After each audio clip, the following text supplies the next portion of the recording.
कृष्ण।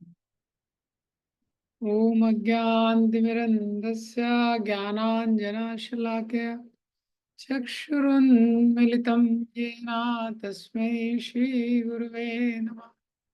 श्रीचैतन्यमनोभीष्टं स्थापितं येन भूतले स्वयं रूपा कदा मह्यं ददाति स्वापदान्तिकम्।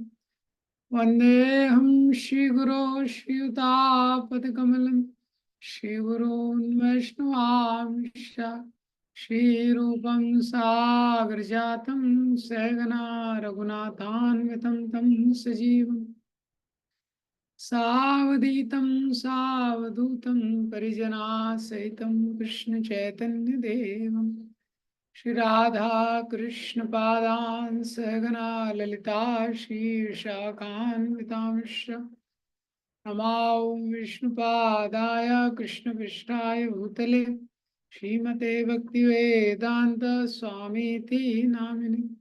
नमस्ते सरस्वते देवे गौरवाणी प्रचारिणे निर्विशेष शून्यवादी पाश्चात्य देश तारिणे।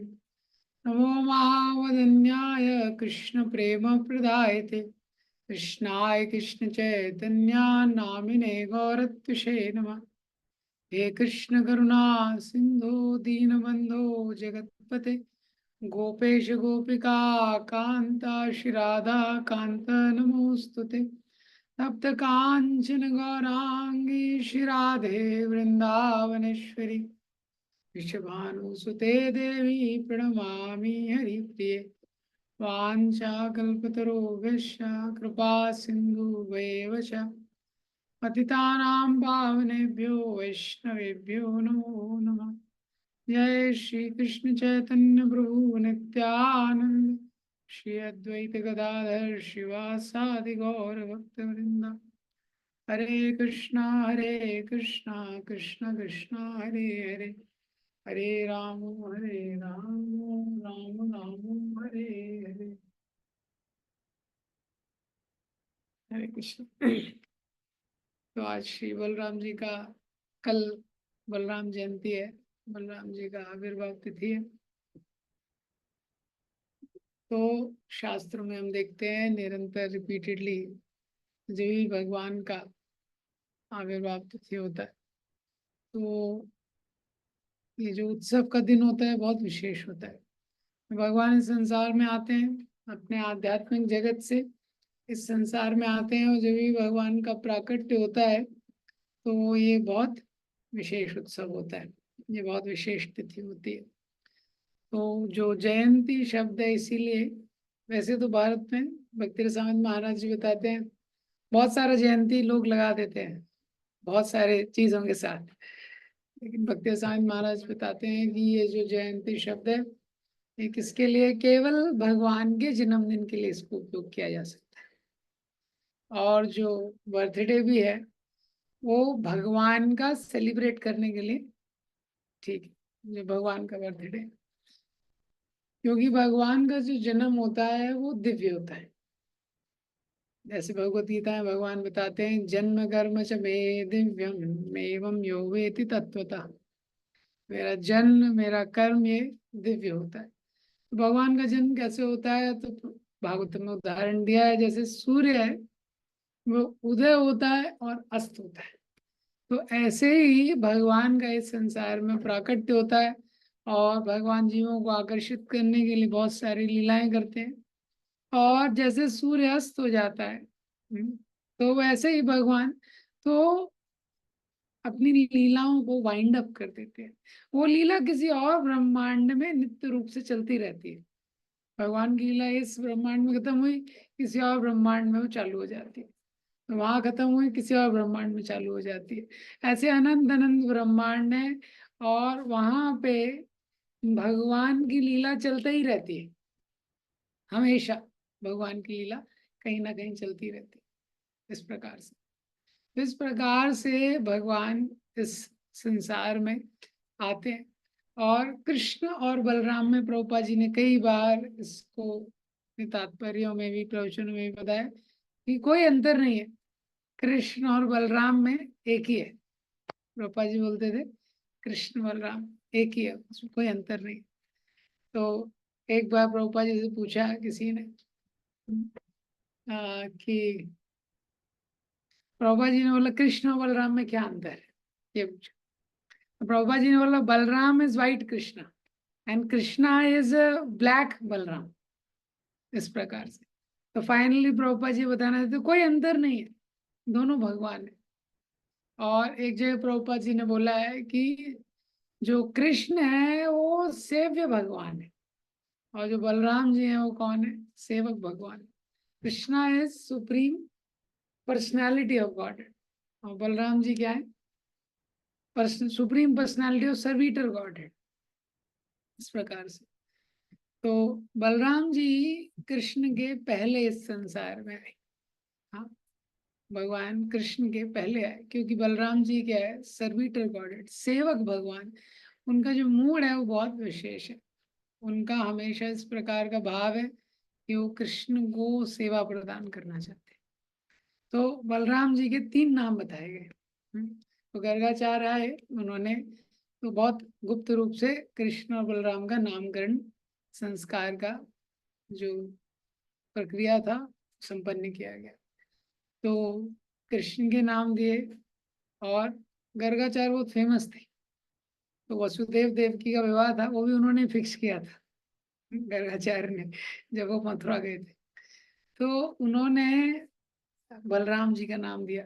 हाँ, तो बोला ये राम, संकर्षण और बलदेव, ये 3 नाम बलराम जी को दिए। तो संकर्षण क्योंकि देवकी के गर्भ से रोहिणी के गर्भ में उनको आकर्षित किया गया, संकर्षण उनका नाम रखा गया। देवकी के गर्भ में भी बलराम जी थे, रोहिणी के गर्भ में भी थे। तो वो कैसे उनको स्थानांतर, ये परीक्षित महाराज ने भी 10वें स्कंद में प्रश्न किया है।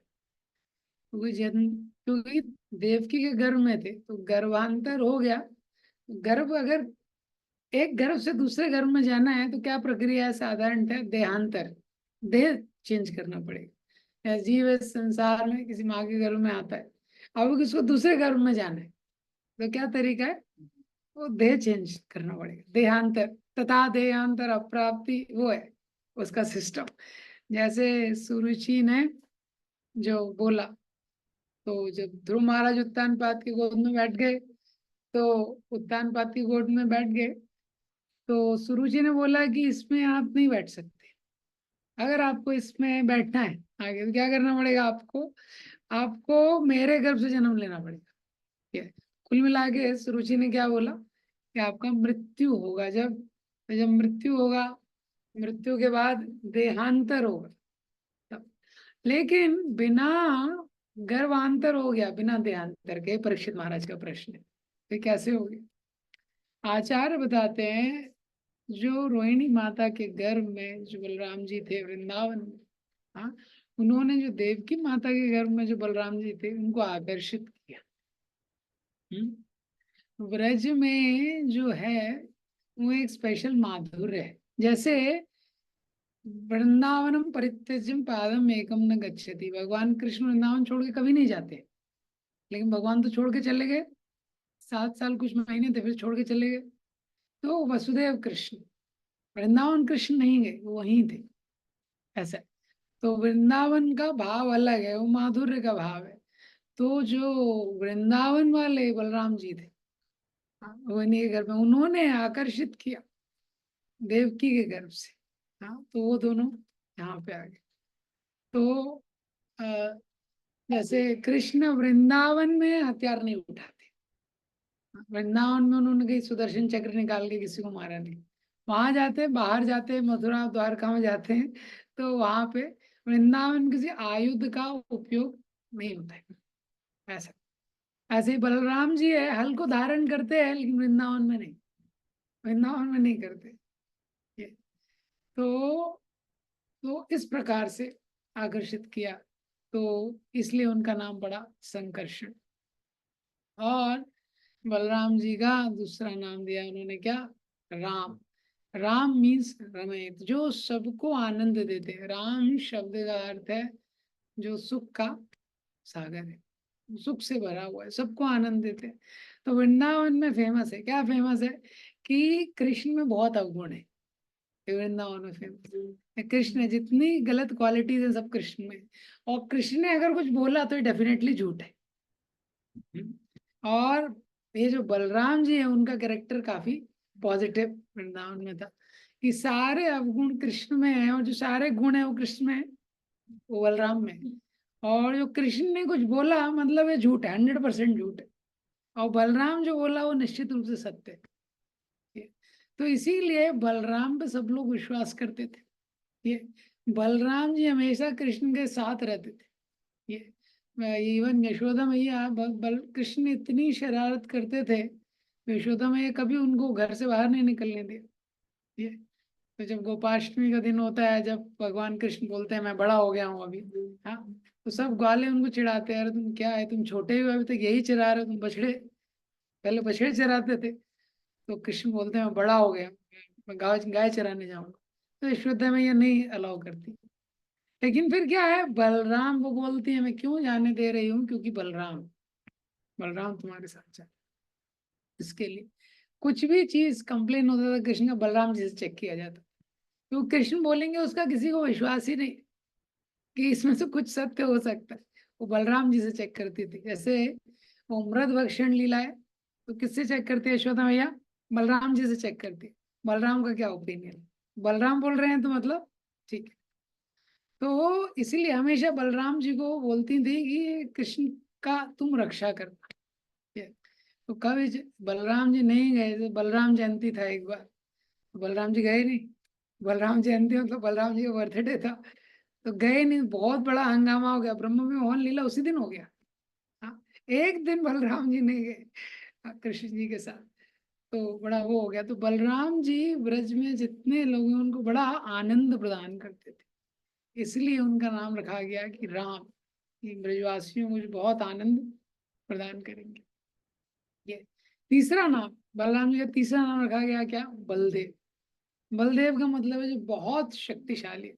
हम्म, हम्म, अत्यंत शक्तिशाली है। इस संसार में कोई भी चीज आपको, कोई भी चीज हमको संपन्न करनी है, उसमें शक्ति की आवश्यकता रहती है, बल की आवश्यकता रहती है।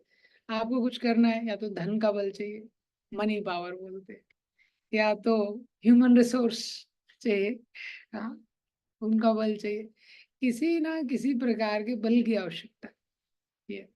तो बल से आप सब कुछ करते हैं।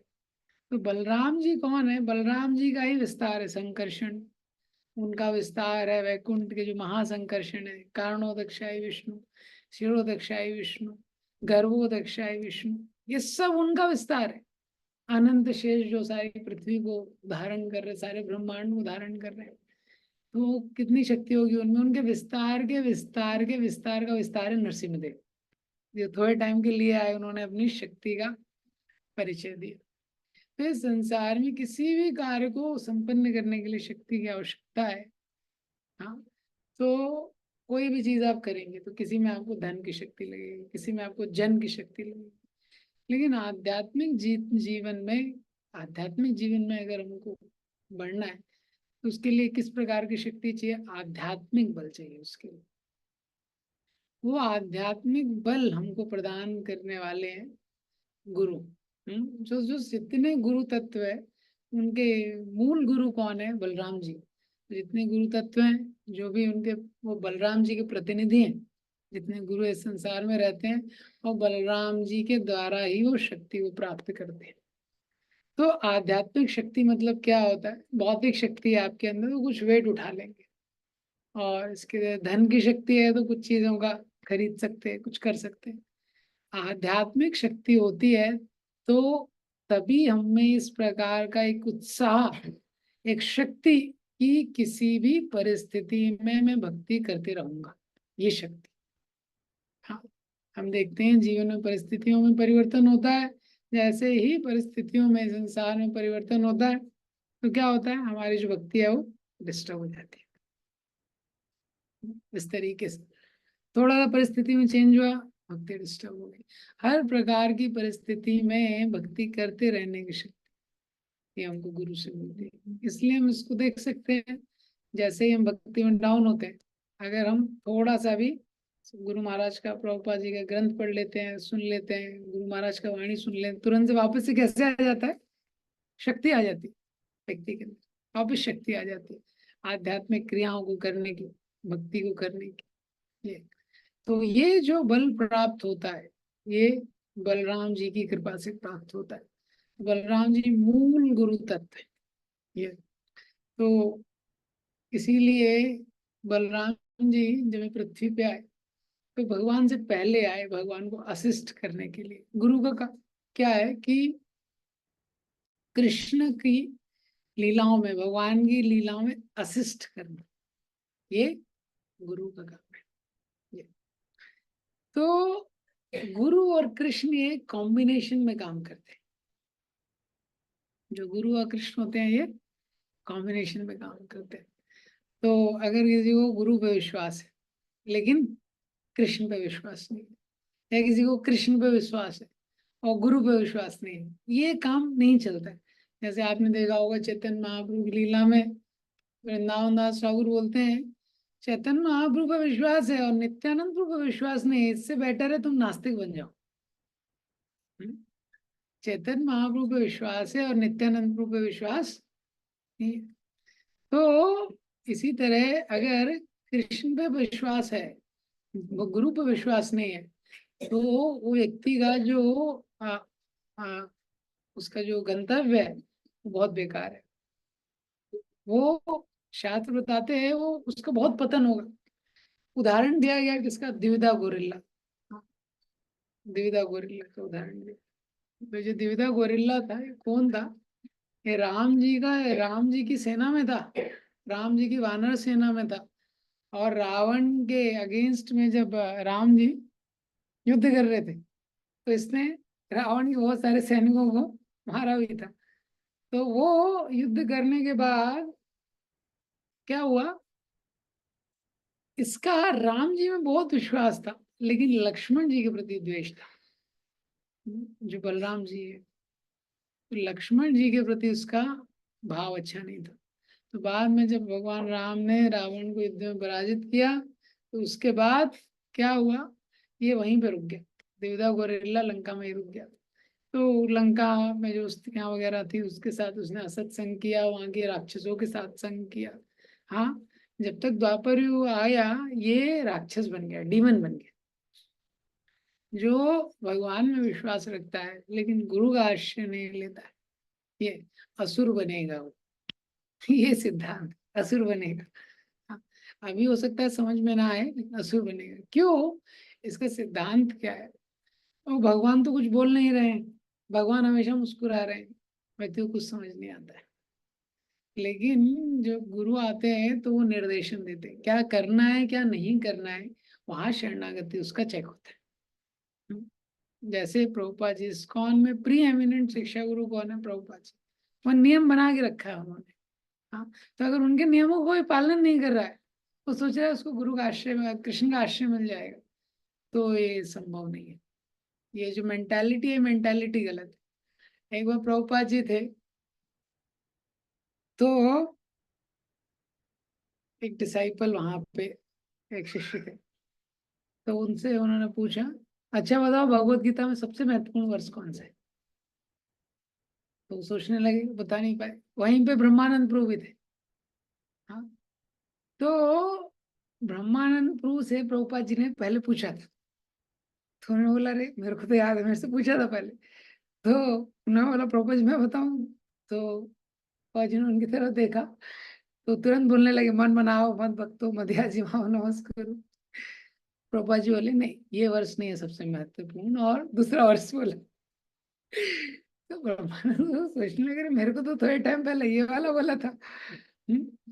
फिर वो जब डिसाइपल चला गया, ब्रह्मानंद प्रभु ने वापस से प्रश्न किया, प्रभुपाद जी से बोला, अरे आपने पहले मेरे को यही वाला वर्ष बोला था। प्रभुपाद जी ये वाला वर्ष बोला, आज आपने वर्ष चेंज कर दिया, सबसे इम्पोर्टेंट वर्ष कौन सा है। प्रभुपाद जी ने बोला, वर्ष इम्पोर्टेंट नहीं है, सबमिशन इम्पोर्टेंट। वर्स इम्पोर्टेंट नहीं है, बहुत सारे वर्स इम्पोर्टेंट है, लेकिन सबमिशन इम्पोर्टेंट है।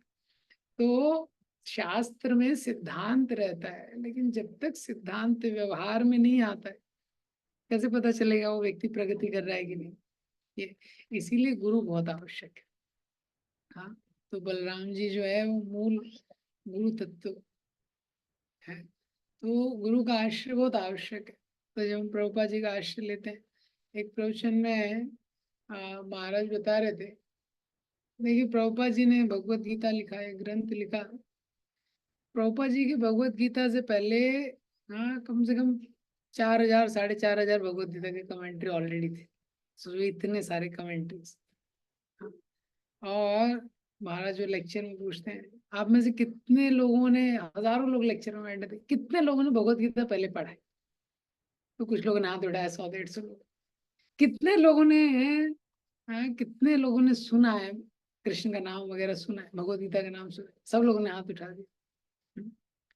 हाँ, तो उसके बाद महाराज ने पूछा, प्रभुपाद जी का भगवत गीता पढ़ने से पहले किसको ये पता था कि Krishna is supreme personality of God है? एक भी व्यक्ति ने हाथ नहीं उठाया। ये इंडिया का सिचुएशन, इंडिया का। इंडिया में रह के हमको पता नहीं था कौन सुप्रीम पर्सनैलिटी ऑफ गॉड है, ये टर्म ही हमको प्रभुपाद जी ने दिया। तो इसलिए ये जो एक प्रामाणिक गुरु है, उसकी आवश्यकता रहती है। वो बहुत महत्वपूर्ण है। हम भी स्पिरिचुअल लाइफ में कैसे ग्रो होते हैं, जो स्पिरिचुअल लाइफ में आते हैं, तो स्पिरिचुअल लाइफ में बहुत सारा सिद्धांत हमको पता रहता है, कुछ हमने कहीं टीवी में देखा है, कुछ सुना है, लेकिन जब कभी सबमिट करते हैं गुरु को या गुरु के प्रतिनिधि को, सबमिट करते हैं, फॉलो करते हैं, वहां से ग्रोथ शुरू होता है, तक ग्रोथ नहीं होती। तो द्विविधा गौरल्ला थे, उनको कृष्ण में विश्वास था, बलराम जी में विश्वास नहीं था। और दूसरा कैटेगरी है जिसको बलराम जी पे विश्वास है लेकिन कृष्ण पे विश्वास नहीं। वो कौन है? दुर्योधन। हाँ, तो जो दुर्योधन था वो क्या था, तो उसको विश्वास था बलराम जी का, बहुत घनिष्ठ शिष्य, बहुत सबसे प्यारा शिष्य था इवन बलराम जी।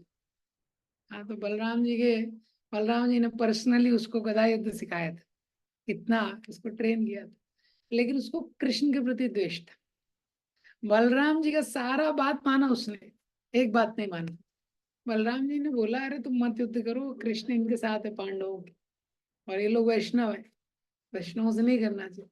तो ये बात नहीं माना उसने, दुर्योधन ने, बाकी सब बात मानता था बीच में। तो फिर क्या हो गया, बलराम जी वो छोड़ के चले गए।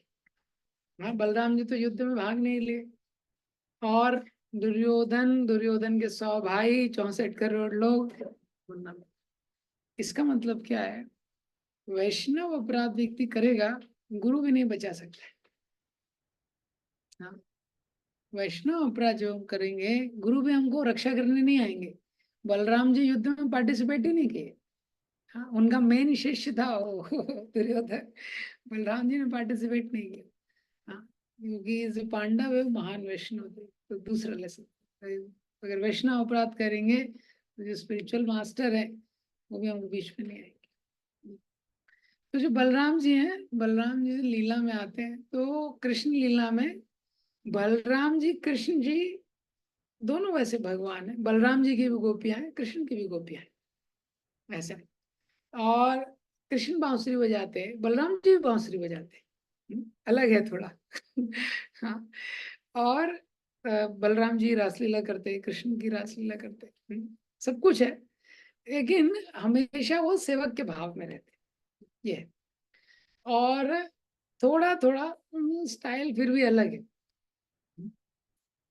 जैसे, तो आप देखेंगे गोवर्धन परिक्रमा में एक आता है, हाँ क्या नाम है उस मंदिर का, डोका दाऊ जी, ऐसे मंदिर नीचे से, हाँ देखते हैं। हाँ, तो बलराम जी ने एक बार कृष्ण से बोला कि यार आ, तुमसे लोग इतने आकर्षित होते हैं, मुझे लगता है ये तुम्हारी बांसुरी कुछ स्पेशल है, इससे, हाँ तुम्हारा स्टाइल थोड़ा अलग है, मेरे को दे दो एक दिन के लिए, मैं भी इसको ट्राई करता हूँ। तो कंस क्या है, वो रोज एक राक्षस भेजता, रोज नित्य प्रति। बैकग्राउंड में पढ़ेंगे तो कंस कैसा था, वो काल नेमी था पिछले जन्म में। कालनेमी था, वो कंस बना। तो कंस ने बहुत सारे राक्षसों को हरा के अपने वश में करके रखा था, और रोज बराबर एक एक राक्षस भेजता था। उसमें से कुछ राक्षसों का वर्णन है जो हम कृष्णा बुक में पढ़ते हैं, तो गर्ग संहिता आदि पुराणों में पढ़ेंगे, तो लगभग लगभग रोज एक राक्षस भेजता था ऐसे। तो वो राक्षस को, वो राक्षस भेजता था भगवान के पास, भगवान उसको मार देते थे। हाँ, कोई भी भगवान ने अस्त्र शस्त्र से खेलते कूदते उसको मार देते थे। तो फिर कंस ने एक दिन केशी को भेजा। तो वो दिन क्या था, बलराम जी ने बोला एक दिन के लिए तुम मुझे थोड़ा दे दो अपना बांसुरी, कृष्ण का बांसुरी ले लिया। और उन्होंने देखा है कृष्ण गाय सीधे नहीं खड़े होते। कैसे खड़े होते हैं? त्रिवंग ललितम। भगवान सीधे नहीं है, भगवान का कोई काम क्या है, राम जी का सब सीधा है और कृष्ण जी का सब हिसाब किताब टेढ़ा है। वो टेढ़े खड़े होते हैं, थोड़ा टेढ़े हैं, बांसुरी थोड़ा टेढ़ा है। त्रिभंग Lalitham, three fold bending form है। तो कंस ने केशी को बताया। हाँ, तो किसी भी राक्षस को भेजता था, एड्रेस वगैरह दे के भेजता था, कैसे है वो यहाँ पे है, हाँ वृंदावन में मिलेगा, यहाँ पे मिलेगा, इस प्रकार से। तो बताया देखो ऐसे वृंदावन में मिलेगा। और केशी ने बोला और क्या है, बोले वो त्रिभंग ललितम, ऐसे खड़ा होता है, उसका स्टाइल है, और वो बांसुरी बजाता है हमेशा। अच्छा, कलर बताना भूल गया। हाँ, कंस कलर बताना भूल गया। हाँ, भगवान, वो कृष्ण भगवान का श्याम सुंदर है, और जो बलराम जी है वो, हाँ, पूर्णिमा के दिन हुए हैं, एकदम व्हाइट कलर। कलर बताना भूल गया। बलराम जी उस दिन लिए थे, तो बलराम जी ट्राई करता, हाँ इससे लोग आकर्षित हो, बांसुरी बजाने लगे, त्रिभंग ललितम फॉर्म में थे ये। तो वो केशी पूरा चेक करते हुए आया, देख लिया बलराम जी, बोले यही है, समझ गया वो। कलर पता नहीं था। बलराम जी पे अटैक कर दिया उसने। बलराम जी ने बोला बड़ा डेंजर है भाई, कृष्ण का कुछ भी लेना बड़ा डेंजर है सिस्टम। उसके बाद बलराम जी ने ट्राई नहीं की। और बलराम जी का जो लीला है वो कैसा लीला है कि ज्यादातर असुर ज्यादातर भगवान मारते हैं। तो देखेंगे बलराम जी हमेशा कृष्ण के साथ रहते हैं, हमेशा। लेकिन ज्यादातर असुरों का वध कौन करता है? वो कृष्ण जी ही करते हैं, भगवान कृष्ण करते हैं। क्योंकि बलराम जी का मूड एक सेवक का मूड है, वो जैसे असिस्ट करने के मूड में, ज्यादातर असुरों को नहीं मारते। तो बलराम जी एक ऐसे व्यक्तित्व है जो निरंतर, तो वृंदावन की लीला है, भगवान 7 साल कुछ महीने वृंदावन में थे, फिर मथुरा गए। हाँ, मथुरा में कुछ रहे भगवान, 13-14 साल कुछ, फिर द्वारका में, हाँ बाकी साल द्वारका में रहे। तो वृंदावन में, मथुरा में, द्वारका में, हर जगह सब जो कृष्ण के हमेशा साथ रहे वो बलराम जी। हर लीला में वो भगवान के साथ रहते हैं, और हर लीला में भगवान को असिस्ट करना चाहते हैं ये। तो लेकिन दो असुरों को उन्होंने मारा। हम्म, दो जो प्रमुख असुर, धेनुकासुर और प्रलंबासुर। तो धेनुकासुर क्या था कि जो तालवन था, एक ताल, एक भगवान आ गाल वालों के साथ जा रहे थे, तो जा रहे थे तो गाल वालों को बड़ा भूख लगा। भूख लगा तो उनके मन में इस प्रकार से आया कि कृष्ण को भूख लगा होगा। तो वहां पे ताल वन था, ताल के फ्रूट्स होते हैं, उनका बहुत फ्रेग्रेंट स्मेल आता है, बहुत सुगंधित होते हैं, बहुत दूर तक आपको सुगंध आ जाएगा उसका। तो जो ताल वन था वो क्या है, वो धेनुकासुर उसको प्रोटेक्ट करता है, कंस का वन था, धेनुकासुर के प्रोटेक्शन में था, वो केयर टेकर था उसका। हम्म, तो सारे ग्वाल वालों ने कृष्ण से बोला कि इसको, ताल वन को, इसको हमको करना चाहिए इसका आस्वाद। कृष्ण बोला चलो। कृष्ण बलराम गए, वहां पे बलराम जी थे। बलराम जी आगे गए और जो ताल के वृक्ष उसको हिलाने लगे। जैसे हिलाने लगे बलराम जी, वो सब ताल के फ्रूट जो है गिरने लगे नीचे। हाँ, सारे ताल के फ्रूट नीचे गिरने लगे। ये, तो वहां पे धेनुकासुर, धेनुकासुर था। धेनुकासुर का क्या फॉर्म था? गधा। गधे के रूप में था, असुर था, लेकिन किस फॉर्म में था? गधे के रूप में था। तो बलराम जब हिलाने लगे, धेनुकासुर आया। गधे का स्टाइल क्या होता है, आता है बड़ा तेजी से घूम के, लेकिन फिर वो रिवर्स हो जाता है। है ना, गधा किसी पे अटैक करता है, उसका एक स्टाइल होता है, तो वो बहुत तेजी से आता है, फिर तुरंत उल्टा होता है वो, फिर अपने पीछे वाली टांगों से अटैक करता है ऐसा। वो धेनुकासुर आया, एकदम से बलराम जी पे अटैक किया।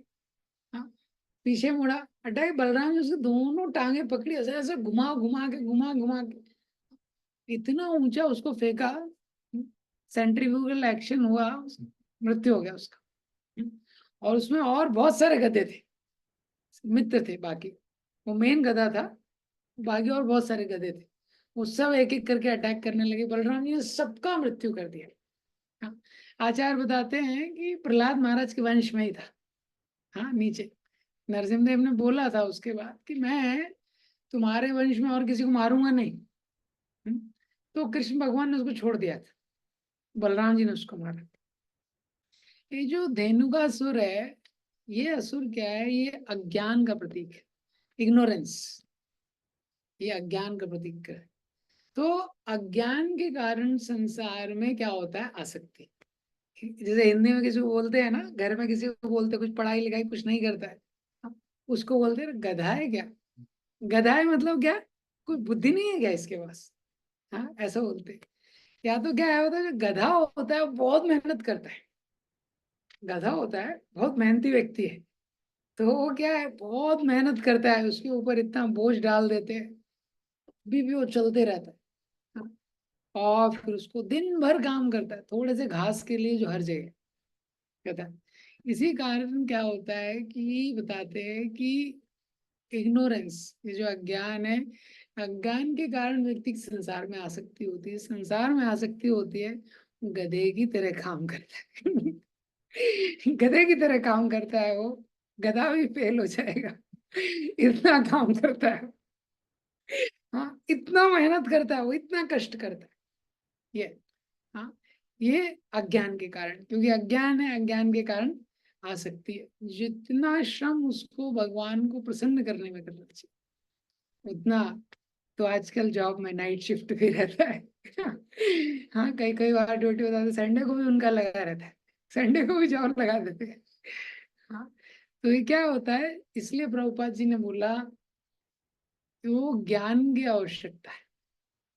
जो गुरु है हमको शेक करते हैं, तो जो शेक करते हैं तो क्या है, हमारे अज्ञान को थोड़ा दूर करते हैं। गुरु हमारे अज्ञान को हिलाते हैं, हमारे कंसेप्शंस को हिलाते हैं, हमारे जो रॉन्ग कंसेप्शंस है, वो रॉन्ग कंसेप्शंस के कारण जो अज्ञान है उसको जो क्या है, गुरु हिलाते हैं, तब जाके हमारा अज्ञान क्या है, जाता है। ये नहीं तो हम गलत चीजों को, जो यूजलेस चीज है, जैसे गधा जो है घास का कुछ ज्यादा उपयोग नहीं है, जो अनुपयोगी है उसको इतना उपयोगी समझ के उसके लिए इतना मेहनत करता है, ओवर टाइम करता है, जो गधा है उसके लिए ओवर टाइम करता है। इसलिए प्रभुपाद जी ने बोला, मॉडर्न एजुकेशन सिस्टम को क्या बोला, स्पिरिचुअल स्लॉटर हाउसेस। हाँ, हम लोग जो स्कूल में जाते हैं, कॉलेज में जाते हैं, तो इससे क्या होता है, spiritual slaughter house. Slaughter house मतलब कत्ल खाना। स्लॉटर हाउस का मतलब क्यों बोला है इनका, तो प्रभुपाद जी ने बताया, जो जीव का इंक्लिनेशन है to serve, that is slotted there. The inclination of a living entity to serve, that is slotted. तो कोई मॉडर्न एजुकेशन में जाता है, पढ़ाई करता है, स्कूल में जाता है, कॉलेज में जाता है, उसके बाद जो सेवा की प्रवृत्ति रहती है भगवान के प्रति, वो उसको खत्म कर देता है, पूरी तरह खत्म कर देता है, और इंजॉयमेंट की जो उसकी टेंडेंसी है उसको बढ़ा देता है। तो स्पिरिचुअल मास्टर का काम क्या होता है, बताया गया है, जीव इस संसार में कैसा है, पेशेंट की तरह, रोगी होता है, रोगी की तरह। तो जो पेशेंट होता है, जो कोई रोगी है, वो डॉक्टर के पास जाता है, तो किसी भी रोगी में क्षमता नहीं है कि वो खुद अपना ऑपरेशन कर ले। वो खुद अपना ऑपरेशन कर सकता है क्या, हाँ, उसको पता भी चल गया मेरी ये बीमारी है, खुद ऑपरेशन कर सकता है, नहीं कर सकता। तो रोगी के लिए महत्वपूर्ण है कि वो डॉक्टर को अपने आप को समर्पित करे। हाँ, दूसरा, जब भी ऑपरेशन होता है, कभी ऑपरेशन बिना खून खराबे के होता है। हाँ, ऑपरेशन में पहले ब्लड वाले को साथ में रखते हैं ना, ये ब्लड डोनेशन करेगा, और एक्सपेक्टेड है, इसमें तो ब्लड वर्ड निकलेगा, वो सब होगा, एक्सपेक्टेड है। अगर कोई पेशेंट बोल ले मुझे ऑपरेशन कराना है, लेकिन मुझे टच मत करो। ये बिल्कुल भी टच मत करो। इसका ऑपरेशन हो सकता है वो व्यक्ति का बहुत मुश्किल, नहीं हो पाए उसका ऑपरेशन। इसी तरह जब तक कोई गुरु को अलाउ नहीं करता है, इसीलिए जब भी हम आश्रय लेते हैं गुरु का, गुरु के प्रतिनिधि का, हमारा जो एटीट्यूड है उसमें वो बहुत महत्वपूर्ण है। जो हमारा एटीट्यूड है, जिस प्रकार का हमारा मनोभाव उसमें रहेगा, जिस प्रकार का हमारा एटीट्यूड रहेगा, उतना ही ऑपरेशन गुरु महाराज करेंगे। हाँ, हाँ, उतना ही ऑपरेशन भगवान उतना ही एंटर करते। तो हम देखते हैं कि ये बहुत इंपॉर्टेंट चीज, इसको अंडरस्टैंड करना। कि जब भी गुरु का आश्रय लेते हैं या प्रभुपाद जी का आश्रय लेंगे, उस पालन करेंगे, तो पालन करने में तो कष्ट है, लेकिन जब अलाउ करेंगे किसी को अपने जीवन में, तभी क्या होता है, तभी पॉजिटिव चेंज हमारे जीवन में होता है। तो प्रभुपाद जी के जो सबसे घनिष्ठ शिष्य थे, हाँ, उनको सबसे ज्यादा प्रभुपाद जी से डांट मिला है। हाँ, जो प्रभुपाद जी के घनिष्ठ शिष्य थे। तो जैसे तमाल कृष्ण महाराज आदि थे, तो तमाल कृष्ण महाराज को इतना डांटते थे प्रभुपाद जी से, कोई लिमिट ही नहीं। हाँ, तो तमाल कृष्ण महाराज बोलते थे इसका मतलब प्रभुपाद जी मुझसे प्रेम करते। तो नेचुरली आप भी देखिए, कोई व्यक्ति बाहर वाले बच्चे को डांटेगा, कोई नहीं डांटेगा। तो जो गुरु के साथ, ये पहला जो असुर अज्ञान, इसको नष्ट करते। दूसरा प्रलंबासुर का उन्होंने व्रत किया बलराम जी ने। तो प्रलंबासुर क्या है, सम्मान पाने की इच्छा। हाँ, इस संसार में जो भौतिक आकर्षण है और जो सम्मान पाने की इच्छा है, ये प्रलंबासुर उसको रिप्रेजेंट करता है। तो प्रलंबासुर का ही बलराम जी ने वध किया। ये तो इस संसार में मान सम्मान आदि पाने की इच्छा, ये बहुत बड़ा बाधा हो जाता है भक्ति के लिए। कुंती महारानी बोलती हैं, जन्मैश्वर्य श्रुति शिवी ये माना आदापमान न्यायवार्थी यदि धातु में तम किंचन गोचन। कुंती महारानी बोलती हैं, जन्म, ऐश्वर्य, श्रुति, श्री। तो जन्म है, ऐश्वर्य है, श्रुति यानी लर्निंग, श्री सुंदरता। इसके कारण क्या होता है, एद माना अधापमा। तो इसके कारण व्यक्ति को अहंकार आ जाता है। तो जब अहंकार आ जाता है, हाँ, तो उसकी दूसरे से सम्मान पाने की इच्छा, दूसरे को सम्मान नहीं दे सकता है।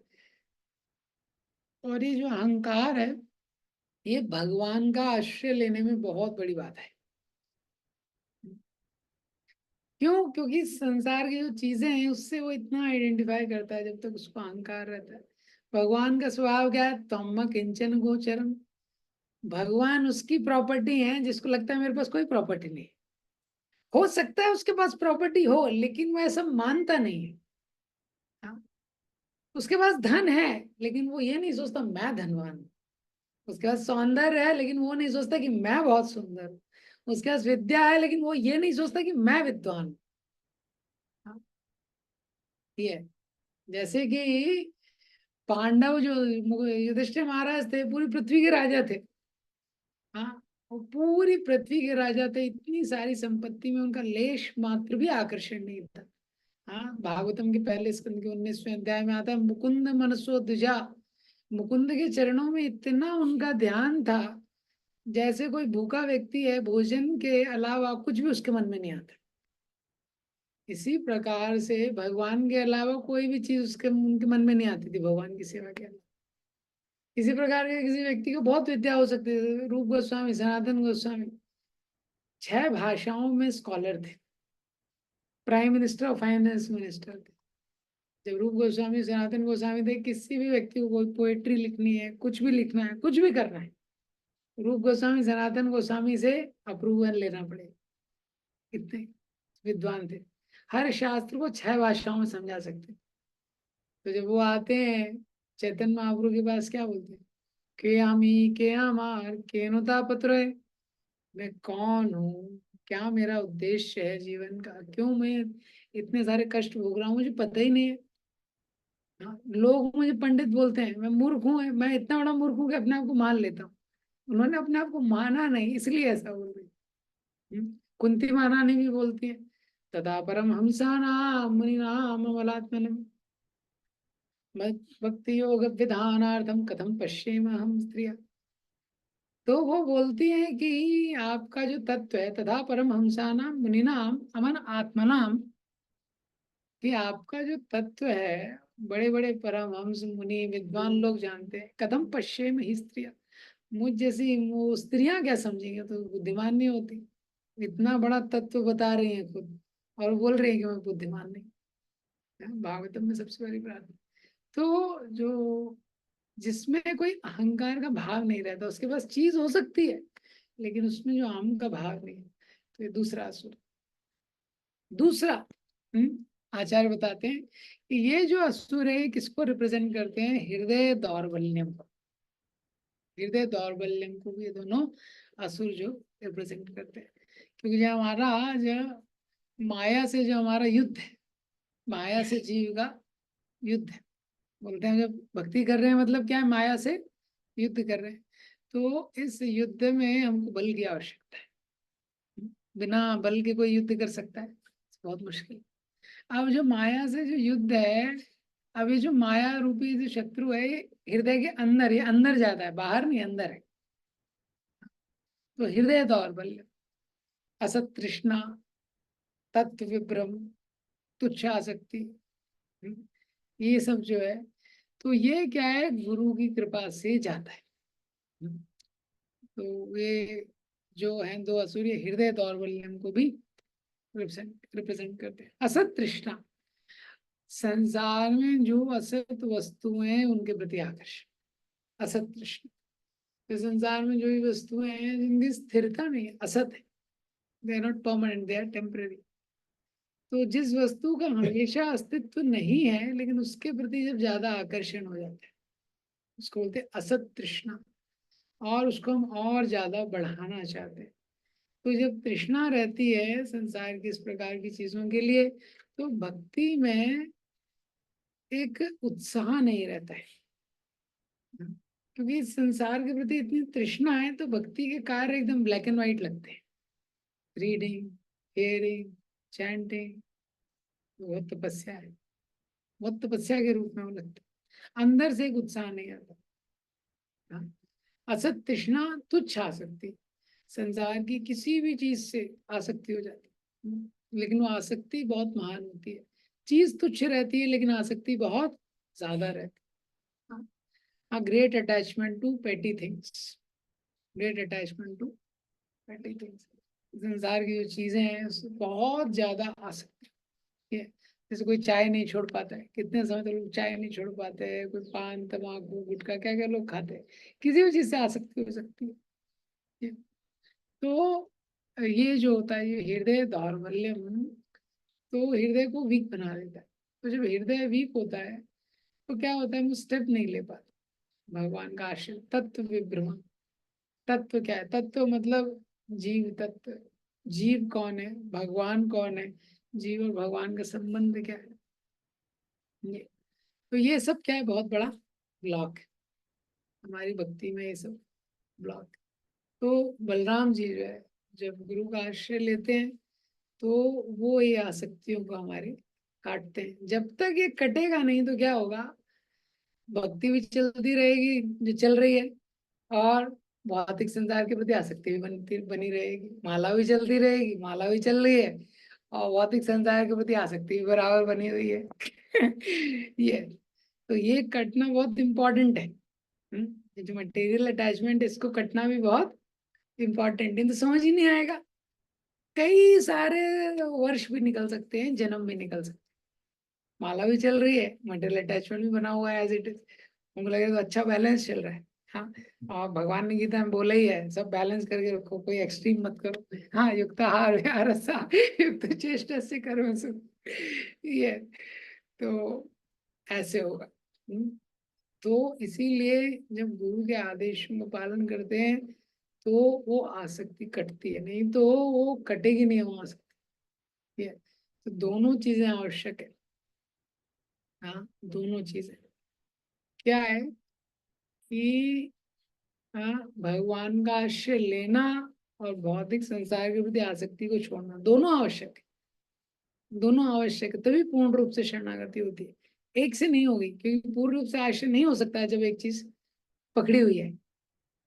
हाँ, तो क्या है, जैसे हरे कृष्ण महामंत्र का जप कर रहे हैं हम लोग, आध्यात्मिक क्रियाएं कर रहे हैं, रीडिंग हियरिंग कर रहे हैं, तो भगवान का आश्रय लेने के समान। हाँ, ये आश्रय लेने के समान। लेकिन मटेरियल अटैचमेंट भी छोड़ना पड़ेगा। मटेरियल चीजों से जो अटैचमेंट है वो भी छोड़ना पड़ेगा। इसीलिए लाइफ सिंपल होना चाहिए। ये महत्वपूर्ण है कि हमारा जो जीवन है, हमारा जीवन काफी फोकस्ड हो। ये अगर कोई व्यक्ति सोचे कि मेरे जीवन में भी, हाँ मेरे जीवन में भी मैं हर प्रकार का ऐश्वर्य से रहूं, ये और साथ में भक्ति भी चलती रहे, वो भी लॉन्ग समय तक वो नहीं होता है। ये तो वो कैसा होता है, इसीलिए जब गुरु का आश्रय लेते हैं, जैसे जैसे स्पिरिचुअल मास्टर का आश्रय लेते हैं, तो दोनों चीज होती है। क्या, कि भगवान के प्रति अटैचमेंट बढ़ता है, संसार के प्रति अटैचमेंट कम होता है। भौतिक चीजों को हम धीरे धीरे छोड़ना शुरू करते हैं। छोड़ना मतलब उसको केवल भगवान के उपयोग में लाना शुरू करते हैं, भगवान की सेवा। हाँ, अपने इंद्रिय तृप्ति के लिए नहीं, भगवान की सेवा के लिए। जो कुछ भी है भगवान की सेवा में उसको उपयोग करना शुरू करते हैं। तो ये दोनों चीजें। तो क्या होता है, गुरु की अगर कृपा नहीं होती है, भगवान का आश्रय नहीं लेते हैं, आचार्यों का आश्रय नहीं लेते हैं, तो भौतिक संसार भी चलते रहता है, और जो बाहरी रूप से जो भक्ति है वो भी चलती रहती है। तो उसको पता नहीं चलता है। हाँ, पता नहीं चलता है उसको, फिर वो टेंजिबल चेंज जो है वो दिखाई नहीं देता है। वो समर्पण जब तक नहीं होगा, जब तक जितना समर्पण होता है, जितना आश्रय होता है, उतना अनुभव होता है। तो जब समर्पण नहीं होता है तो उसको अनुभव नहीं होता है। जब भक्ति का अनुभव नहीं होता है, तो भक्ति लॉन्ग समय तक करने में क्या होता है, दिक्कत होती है। तो इसलिए जो बलराम जी हैं उनसे हम प्रार्थना कर सकते हैं। बलराम जी जो है वो आदि गुरु हैं। हाँ, सारे गुरु तत्वों को जिनसे शक्ति मिलती है वो बलराम जी है। बलराम जी सिखाते हैं गुरु का कर्तव्य क्या है, भगवान की सेवा में लगना। कब तक सेवा में लगना, नित्य रूप से भगवान की सेवा में रहना। वो हमेशा भगवान की सेवा में लगना। तो बलराम जी इसीलिए सत संबित लादिनी, सत संदिनी लादिनी, जो सत चित संदिनी और लादिनी, सत चित आनंद एक जो होता है, आनंद यानी लादिनी शक्ति राधा रानी। हाँ, और चित यानी नॉलेज, नॉलेज पोटेंसी का आधार कृष्ण है। और जो सत यानी संदिनी, संदिनी जो शक्ति है, उस संदिनी शक्ति के जो मेन वो कौन है, वो बलराम जी है। संदिनी शक्ति, संदिनी मतलब आधार।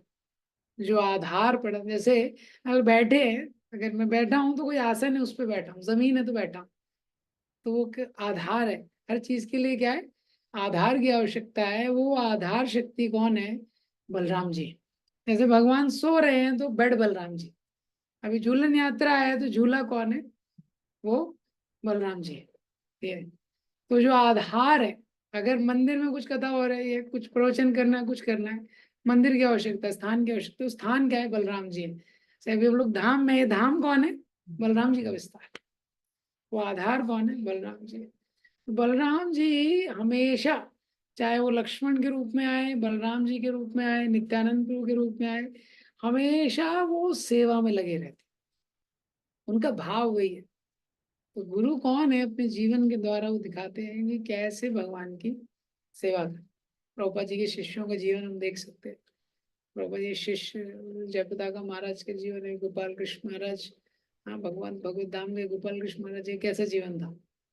निरंतर भगवान की सेवा में वो लगे रहते हैं अपने जीवन के द्वारा, और अपने वचनों के द्वारा वो बताते हैं कि ये आपको करना है। हाँ, शिष्य का कर्तव्य है कि अपने गुरु का जीवन देखे, उसके आधार पे वो प्रयास करे कि मैं कितना समर्पण कर सकता हूँ, गुरु जी ने कितना समर्पण किया। ये तो वो जितने भी प्रभुपाद जी के शिष्य हैं उनके जीवन से हम लोग देख सकते हैं। तो ये गुरु का मेन ड्यूटी है, हाँ, to teach by his example and is by his words how to serve Krishna. क्योंकि वो भगवान, जीवों को भगवान की सेवा में लगाना चाहते। तो इतना, तो बलराम जी का इतना इंटेंसिटी है सेवा करने की, इतना इंटेंसिटी है कि वो पांचों रसों में सेवा करते हैं। शांत रस, दास्य रस में सेवा करते हैं। ये तो जो भी भगवान का पैराफेर्नेलिया होता है, करताल मृदंगा, बलराम जी इसको माना जाता है। हाँ, धाम है, ये बलराम जी का विस्तार है। भगवान के अलंकार है। तो भगवान जो बलराम जी पांचों रसों में, साख्य रस में भी रहते हैं, भगवान के साथ खेलते हैं, वात्सल्य रस में भी आ जाते हैं, भगवान की रक्षा करते हैं। ये हाँ, भगवान के प्रति उनका वात्सल्य भाव भी है। माधुर्य रस में भी अनंग मंजरी के रूप में, जो राधा रानी की छोटी बहन है, पांचों रसों में वो भगवान की सेवा में नियुक्त रहते हैं। तो यही उनका कांस्टेंट मेडिटेशन है। तो जो लक्ष्मण जी थे, छोटे भाई थे, लक्ष्मण जी के रूप में जब आए वो कितना सेवा किया। सबसे पहले जब भगवान को वनवास हुआ, राम जी को वनवास, लक्ष्मण जी के लिए कोई कंडीशन नहीं कि आप भी जाते हैं। लेकिन लक्ष्मण जी उनके पास गए, पत्नी का तो ऑब्लिगेशन है, तो सीता जी गए एक तरीके से। लेकिन बलराम जी का, लक्ष्मण जी का कोई ऑब्लिगेशन। और जितना राम और सीता जी ने जितना कष्ट सहा, उससे ज्यादा लक्ष्मण जी ने कैसा एक एग्जाम्पल सर उन्होंने प्रस्तुत किया कि गुरु का जो कर्तव्य क्या है, what it means to serve, भगवान की सेवा के लिए। वो इतने 14 वर्ष लक्ष्मण जी सोए नहीं। हाँ, तो राम सीता आते थे तो लक्ष्मण जी आगे चलते थे, वन के रास्ते को ठीक करते थे, वन से कांटे आदि पत्थर आदि उनको हटाते थे। अब राम और सीता को रहना है तो लक्ष्मण जी वो झोपड़ी बनाते थे। अब उनको कंदमूल खाना है तो कौन कलेक्ट कर, लक्ष्मण जी लेके आते थे। अब राम और सीता जब विश्राम करते थे, लक्ष्मण जी रात में भी जगे रहते थे। हाँ, इस प्रकार से उन्होंने दिखाया कि हर समय पे, हर स्थिति में किस प्रकार से भगवान की सेवा, ये जो गुरु तत्व है। हाँ, तो लक्ष्मण जी, नित्यानंद प्रभु, बलराम जी, हाँ, ये जो मूल, ये जो बलराम जी है, मूल गुरु है। तो ये आध्यात्मिक शक्ति का स्रोत है। तो इस संसार में भी जब वो आते हैं, इतना सेवा करते हैं, इतना सेवा करते हैं कि उसका कोई लिमिट नहीं। उनका सेवा का इंटेंसिटी, सेवा का इच्छा इतना ज्यादा है कि पांचों रसों में एक्सपैंड हो जाता है भगवान की सेवा करने के लिए। भगवान की हर लीला में वो है, मथुरा की लीला, द्वारका की लीला, वृंदावन की लीला। और हर रस में उनका उद्देश्य है कि किस प्रकार से भगवान को प्रसन्न करें। तो अभी जन्माष्टमी से पहले बलराम जयंती आती है। महाराज का बहुत सुंदर एक राधानाथ महाराज जी ने लेक्चर दिया था कोविड में लेक्चर दिया था, 2-2.5 घंटे का लेक्चर है बलराम जी। उसको टाइम मिलेगा तो सुन सकते हैं, बहुत सुंदर लेक्चर था, बहुत डिटेल में उन्होंने बताया किस प्रकार से भगवान को कोई भी लीला करनी है तो बलराम जी पहले अरेंजमेंट करते हैं, तो लीला किस प्रकार से हो सकती है अच्छे से। तो अभी भगवान देव की माता के गर्भ में आने वाले हैं। तो भगवान देव की माता के गर्भ में आएंगे तो उससे पहले बलराम जी आए अरेंजमेंट करने के लिए। हाँ, तो बहुत स्पेशल आदमी आता है तो पहले आपको अरेंजमेंट करना पड़ता है ना, रूम आप ठीक करोगे, थोड़ा क्लीन क्लीन करोगे। ये तो वो बलराम जी आए। तो महाराज बताते हैं प्रवचन में, Balaram ji transform the womb of Devaki into the spiritual world. Balaram ji ने माता देवकी के गर्भ को आध्यात्मिक जगत में कन्वर्ट कर दिया। आपके भगवान आ रहे हैं तो आध्यात्मिक जगत में ही आएंगे ना, आध्यात्मिक जगत होना चाहिए। बलराम जी ने उसको आध्यात्मिक जगत बना दिया। इस तरह से उसको इन्फ्यूज कर दिया स्पिरिचुअल लव से। हाँ, जिससे भगवान आकर्षित हो गए वहां पे आने के लिए। महाराज बता, हाँ, बलराम जी ने अपने प्रेम के द्वारा, हाँ, इतने प्रेम से देवकी के जो गर्भ है उसको तैयार किया। हाँ, वो भगवान आकर्षित हो गया आध्यात्मिक जगत से उस गर्भ में आने के लिए। तो ये बलराम जी का काम। तो जो बलराम जी हैं, बलराम जी की कृपा से हमको गुरु का आश्रय मिलता है और हमको गुरु से कनेक्ट करते हैं।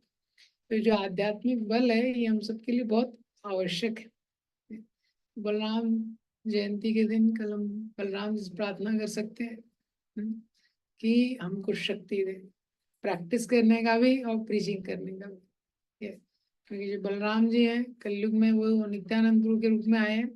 नित्यानंद प्रभु के रूप में हो गया है कंपैशनेट बलराम जी। बलराम जी का काम है धर्म की स्थापना करना। जैसे बलराम जी के रूप में आए तो बहुत फास्ट एक्शन किया है, कई लोगों का मर्डर कर दिया उन्होंने।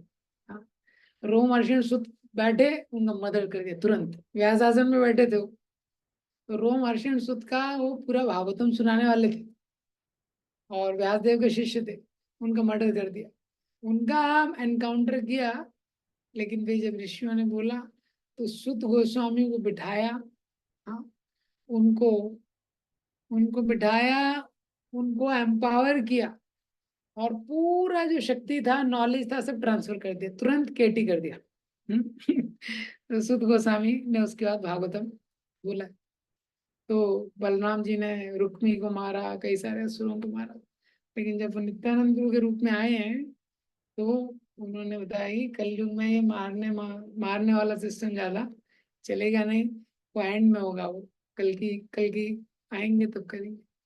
तो प्रचार के लिए नित्यानंद प्रभु आए, और जो नित्यानंद प्रभु है उस सबसे मर्सीफुल इनकारनेशन है, बलराम जी का ही स्वरूप बलराम जी है ये, कि किसी भी व्यक्ति को हर प्रकार से दया देने के लिए। आप जय बताकर महाराज के लेक्चर सुनेंगे कभी भी। अभी हम लोग रिसेंटली में गए थे मायापुर, तो महाराज जी का एक प्रवचन था, स्टूडेंट्स भी थे। तो महाराज जी प्रवचन में बोलते हैं कि कितने सारे उन्होंने एक देश बता रहे थे, कोई तो कंट्री, वहां पे लोग जो गाय है सो खून पीते हैं, दूध नहीं खून पीते, इतने तरह।